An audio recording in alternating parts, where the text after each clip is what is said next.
Peepla the Purple Butterfly here, otherwise known as Peepla7 on Twitter and YouTube, Peepla elsewhere on the internet. My blog is located at PurpleButterfly-Peepla.blogspot.com. 1 second. Alrighty then.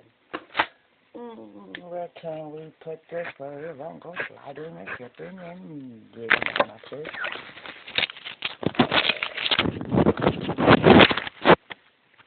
That should do it. Yeah. This is Peepla7 on Twitter and YouTube, Peepla elsewhere on the internet. My blog is located at PurpleButterfly-Peepla.blogspot.com, and my soaps can be located at Peepla.etsy.com. Purple Butterfly Soaps. And I'm here. That was funny, I have to admit it. I'm here to cut the sweet coffee and gold with a little glitter soap. It has been remelted, redone completely, and redid.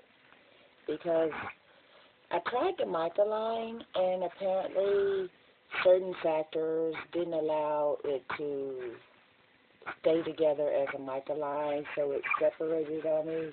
And then even when it was acting like it was going to cut completely, when I went to put them in the curing rack, they split right in half. So I added more water, more oil. I retried the mica line. It's going to have a lot of gold in it because when you melt down or rebat the soap, you're left with whatever was in that soap originally, and that includes the coffee, which gave it a wonderful smell, and it still smells like coffee because that was not a fragrance oil and it was not an essential oil. That was real coffee that I used to make this soap. It still has sugar because I used real sugar to make this soap. And the mica will show up and flex wherever, and the slightly lighter amount of mica that I use to sprinkle will still be there. And I found out that's the trouble. I used 14 karat mica powder. I thought I grabbed, 24 karat. See the issue? I thought I grabbed the 14 karat gold mica, which is a lot lighter. This is 24 karat and it's heavier, which means you use this with a double filter. In other words, you take your, hold on, I'm just going to grab it so you can see it. You take your fine mesh and you take a filter and then you use that. But I didn't use a filter. I didn't use a filter because I forgot that basically I grabbed the wrong one, so I forgot to, follow that step. And then I have my giggle. This is a, shall we say, amalgamation of micas. It's like there's green in here, there's gold in here, there's every color that I used to do, a mica that I sprinkled or whatever and used as glitter, but you can't put that stuff back, ended up in here because I don't like the throwaway product, and it looks like that, It's got every color in there, from blue to green to yellow to pink to gold to whatever. And it always puts like a little sparkle in the air that makes me giggle, so I named it Giggle.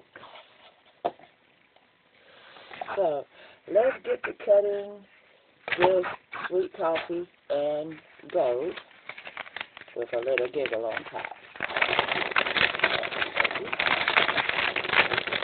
And it's 100% solid by now.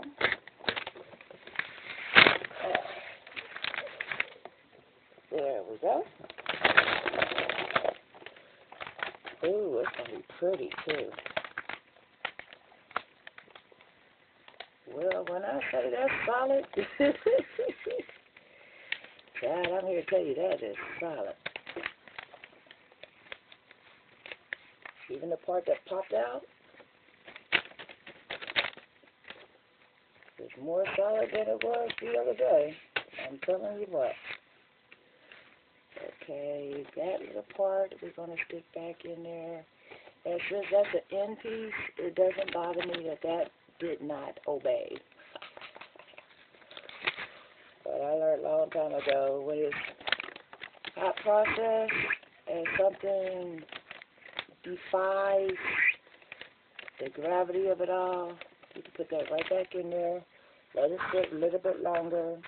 And see, that's also why I use that format now instead of, you know, one large piece that, you know, has this part, that part. And, I mean, this is the same mold that I had that issue with where it stuck. You see how clean that is now? I do my liners in sections now. So I have one section for the left and one section for the right, then a section for the center, you know. And that one came out much cleaner, as you can see. In fact, I don't even feel the need to put that back together. Now, let's see how it's going to look.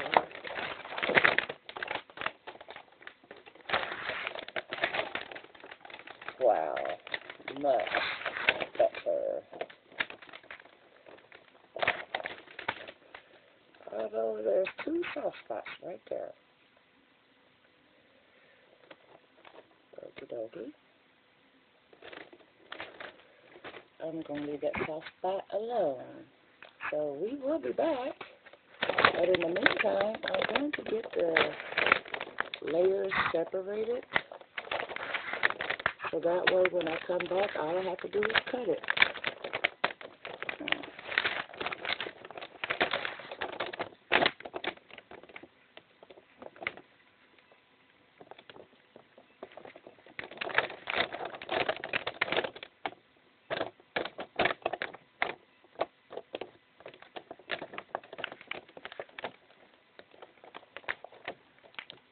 It does look good, I admit.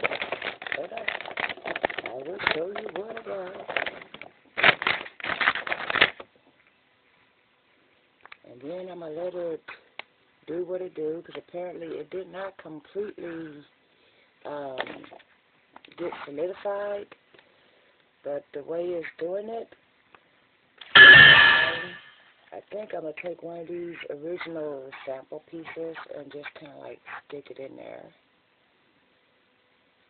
to take over that spot that is not quite solid, because I can.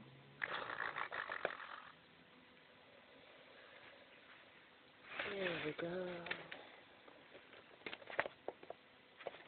And I see a big old spot where the mica did not decide to go gently into that good night, and that's fine. But because this is sticking a little bit on the bottom, I'm just going to show you what I got and then come back. And, well, first I'm going to put that mold up, because I'm going to leave it out to get hotter. Let me show you what I got so far. Okie dokie. Well, first let's tilt this. And I'm just going to let it pick it up.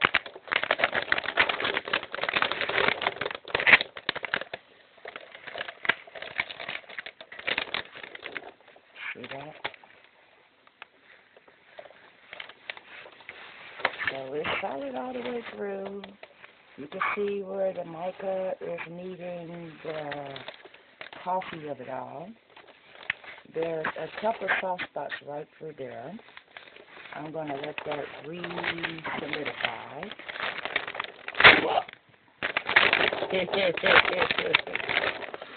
And then I'm going to check for big old holes from where I just dropped that. But I think it's okay. And like this little spot here and this little spot here where you could tell it just kind of went kaplunk. Let's see, do I have a knife available? Yes, I do.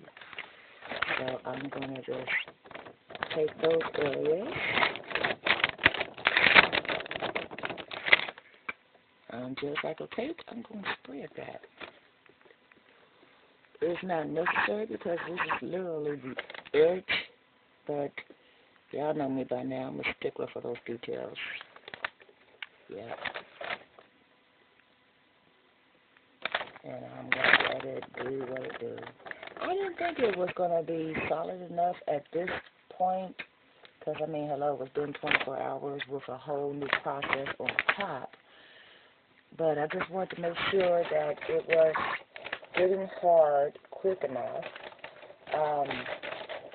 The bottom is always going to be a concern, so even though the top has proven to be solid, well, shall we say the middle rather, I'm not going to release it from the bottom of the mold, or the paper rather, until I know for fact it's in one spot.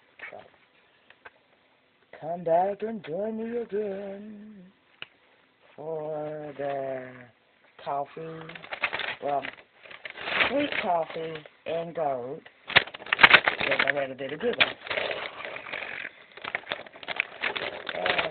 If y'all see how I make that color, you will understand why I call it good. Because it's too funny.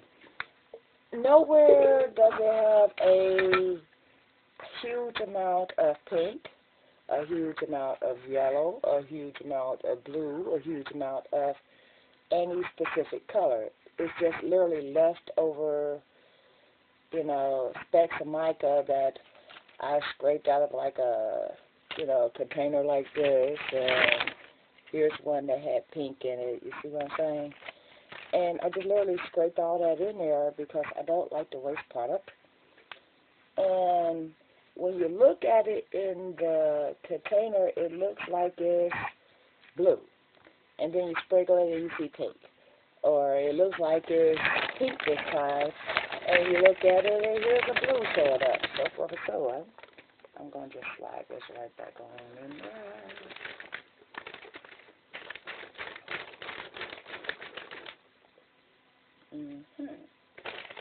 I forgot to put the sides back on. So that's going to be tricky. Hold on. Yes, it's fun in my world.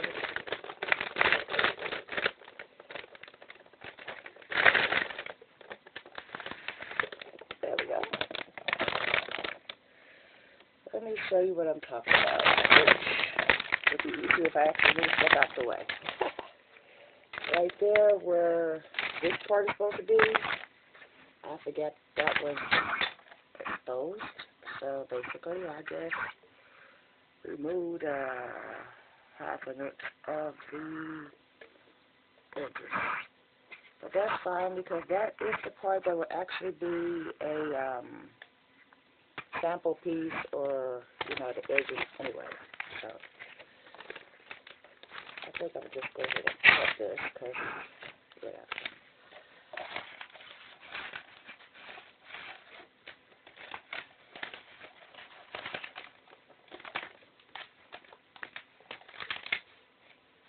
There we go. And that we'll just go ahead and toss. And this side is already folding to those same lines without a problem. So we'll just stick it right back in there like that. And then I could go ahead and slide it in there.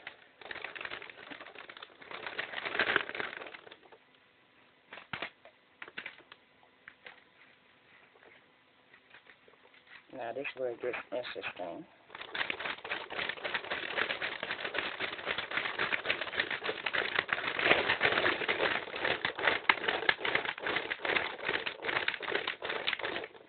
But,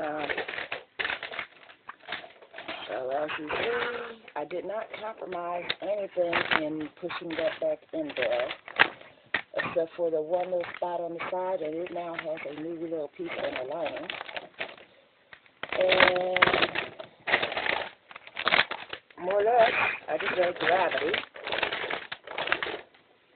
and my knees do all that work.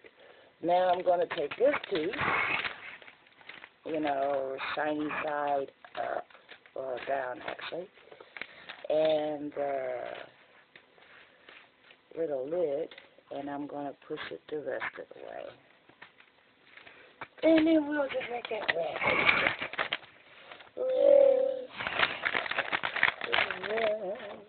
We'll give you red. In the meantime, I'll get everything set up for when it's ready for the actual cutting. And, hold on a second. My nose is deciding to run. And because I elbow pivoted, and that's an unusual occurrence, I always have to double check to make sure it's just water.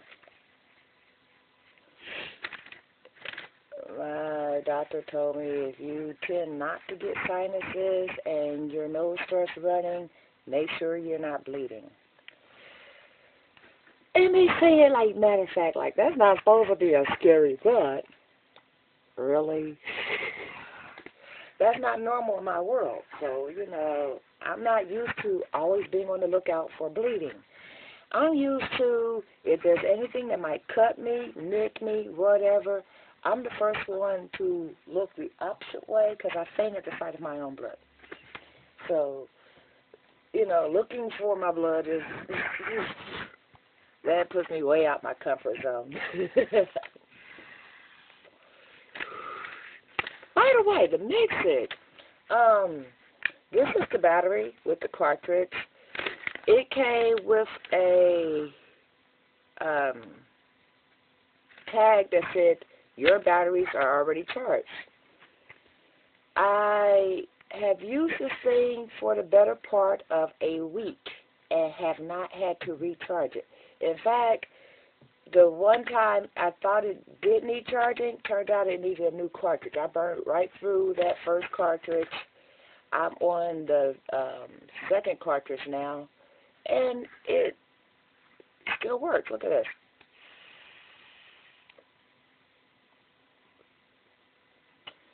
First puff all the way through the last, you can't tell if it's halfway through or at the start or almost dead because the battery is so powerful it doesn't do that dwindle thing, which I find impressive. And the fact that it doesn't need charging the way I puff,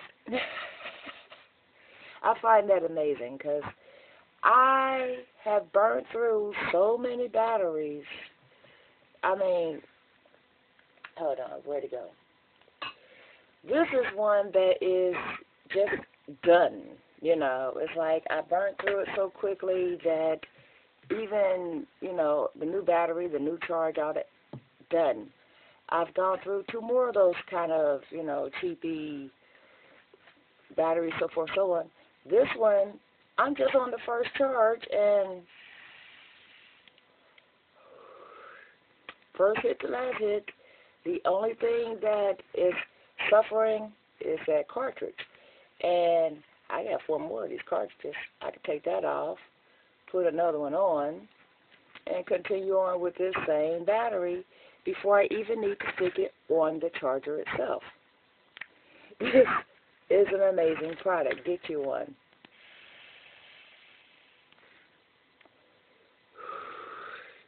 And I'm going to tell you why. And you know I'm not much of an endorser type person, but let's think about something. In the time it takes to go through this one battery and recharge and use it and use it and use it, I've already burnt out 3 batteries that will never be used again for anything, and they were $20 each. You know, this, I think I paid $22 for it, included with another order, so the shipping wasn't even an issue because I was already ordering something, so I didn't have to worry about paying you know, $6 special just for that, because the $6 was enclosed in some cartridges and another this and another that and extra this, so forth and so on. And I haven't even got through the first pre-charge of this thing. So when I actually stick it on my charger and let it sit there overnight or whatever, and I mean, come on now. Even I, which pay attention to nothing, have noticed that's a heck of a long charge for something that, you know, generally, you know, I'm used to puff, puff, puff, put it on the charger overnight, have the other battery as backup for when I want to puff in the middle of the night, and then in the morning switch those batteries, and then when I puff for the morning rush, that battery immediately has to go on the charger so the one that I previously charged can take its place, because they literally burn out that quickly. And then, you know, if you're dealing with the cheap ones, you're burning them out, and, you know, you go to charge it one time and go to puff, and there's nothing coming out because you burned it up. This one is amazing. And then it has that button so that way it don't accidentally charge on its own. And, you know, get used up, so forth and so on. Oh, good grief. My crock pot has been on all this time, so when are we getting burned out? Anyway, then it has that guarantee, so if it does fail, they will replace it. If you do nothing else, get yourself one of those. You don't even got to worry about the case or the whatever. Just get one of those. You can puff as much as you want. And as of now, because I've been quit for 45 days, 46, I look at the calculator. It has the feature where it updates on my block, and it'll tell me exactly how many days I've quit, how much I've saved in cigarettes, how much, you know, so forth and so on, which is another amazing feature.